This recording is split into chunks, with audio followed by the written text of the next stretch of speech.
A late-night traffic stop turned into the biggest mistake of one officer's life. When a racist cop pulled over a black man in uniform, he thought he was just arresting another suspicious driver. But what he didn't know was that this man wasn't ordinary. He was a high-ranking U.S. Army general, one phone call away from the Pentagon. And within minutes, the officer's entire world came crashing down. "Hands behind your back!" The sharp command sliced through the night. Air as flashing red and blue. Lights bathed the quiet suburban street. What should have been a peaceful evening suddenly turned into chaos.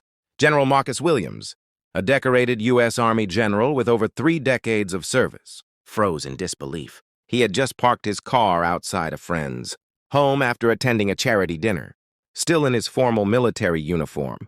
To most, the sight of those ribbons, badges, and the stars on his shoulders symbolized honor and sacrifice. But to this officer, it meant nothing. Instead of recognition, Marcus was met with hostility. A local police officer stormed toward him, one hand resting on his holster, his voice sharp and dripping with authority. "You don't belong in this neighborhood. Step out of the car now!" Marcus tried to remain composed. His training had taught him to stay calm under pressure, even in combat zones. He slowly raised his hands and replied firmly, "Officer, I'm a U.S. Army general. There must be some mistake." But his words didn't calm the situation. They poured gasoline on the fire. The officer's eyes narrowed, his lips curling into a sneer. "Save the stories. You think wearing that uniform makes you untouchable? Get on the ground!" The tone carried more than just authority, it carried contempt. A chilling mix of arrogance and prejudice oozed from every syllable. Across the street, blinds shifted and neighbors peeked through windows, whispering among themselves. To them, it looked like just another late-night traffic stop. They didn't know the man being ordered to the ground was one of the highest-ranking officers in the U.S. military, a man who had dedicated his entire life to protecting their freedom. General Williams didn't resist. He didn't shout or argue. He simply lowered himself to his knees as the officer roughly grabbed his arms, wrenching them behind his back. The cold snap of the handcuffs echoed like an insult. This was the same man who had once commanded thousands of soldiers in combat zones overseas, the same man trusted with decisions that shaped national security. And now here he was, treated like a criminal on the very soil he had fought to defend. But Marcus stayed calm. His silence wasn't weakness. It was power. Because deep down he knew something the officer did not. Something that would soon turn this entire situation upside down. Inside the back of the police car, General Marcus Williams sat in silence, his wrists bound tightly by steel cuffs. The night air still carried the echo of sirens. But inside the cruiser there was only tension. The young officer behind the wheel grinned smugly, as though he had just made the arrest of a lifetime. "What's your name again?" "Williams?" the officer asked, his tone laced with mockery. "Well, Williams, you're going to jail tonight, pal." Marcus slowly turned his head, his eyes calm yet piercing. Decades of commanding troops in war zones had given him a presence that could silence a room. He spoke firmly, each word deliberate. "Son, you just made the biggest mistake of your life." The officer chuckled, brushing off the warning. "Oh yeah? And why's that? You some kind of big shot?" Marcus didn't raise his voice. He didn't need to. With steady composure, he said, "I want my phone call." It was against policy to grant one so quickly.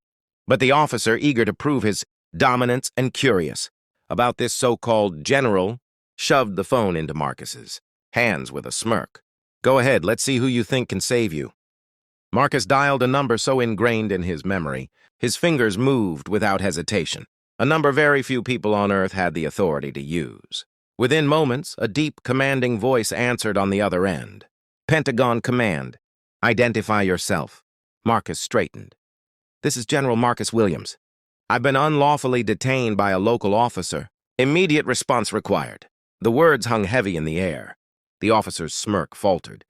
His heart pounded as the realization sank in.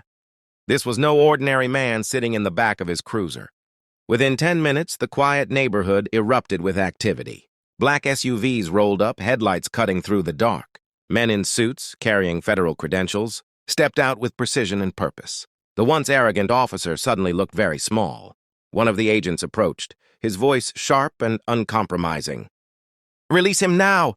Confused and stammering, the officer tried to defend himself. But he looked suspicious.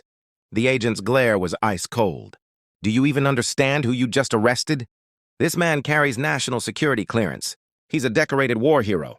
He reports directly to the Pentagon, and you treated him like a common criminal. The officer's face drained of color. The pride he had worn minutes earlier dissolved into sheer panic.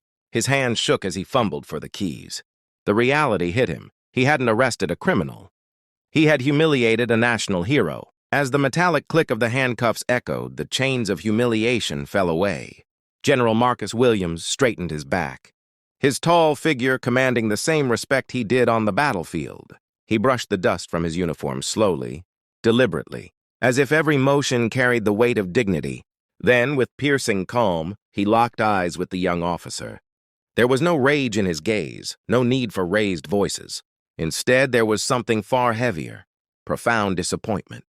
"You see, officer," Marcus began, his voice steady and deliberate, "you judge me not by my actions, not by the man I am, but by the color of my skin. You didn't see a soldier. You didn't see a leader. You didn't see a man who has sacrificed his life to protect this nation. You only saw what your prejudice wanted you to see." The words cut deeper than anger ever could. The officer's jaw clenched, but no words came. His arrogance was gone. In its place was the uneasy silence of shame. The federal agent standing beside Marcus took a step forward, his tone sharp. "You should be thanking him. While you sleep safely at night, men like General Williams risk everything on the battlefield to defend your freedom. And tonight, you nearly disgraced that very uniform you're sworn to respect." The officer's face paled further. His hands, once firm and authoritative, now trembled by his side. He lowered his head, unable to meet the general's eyes. But Marcus did not ask for punishment.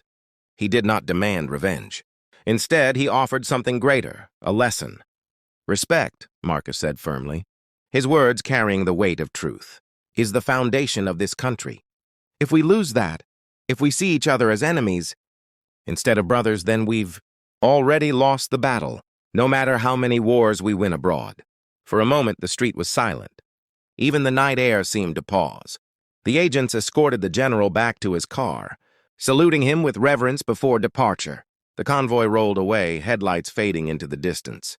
The officer remained frozen, alone under the flashing lights, haunted by the reality of what had just occurred. He would never forget the night he wrongfully arrested a U.S. Army general. For Marcus Williams, the night was not about humiliation or vengeance. It was proof that dignity, patience, and integrity will always rise above ignorance and hate. And for the world that would later hear this story, it carried one eternal reminder. Never judge a person by appearances. You may not realize you are standing before greatness. This story proves that respect and integrity will always rise above hate and ignorance. If you believe in standing for justice and dignity, make sure to hit that like button, share this story, and subscribe for more powerful tales that will keep you thinking long after the video ends. Until next time, stay strong, stay aware,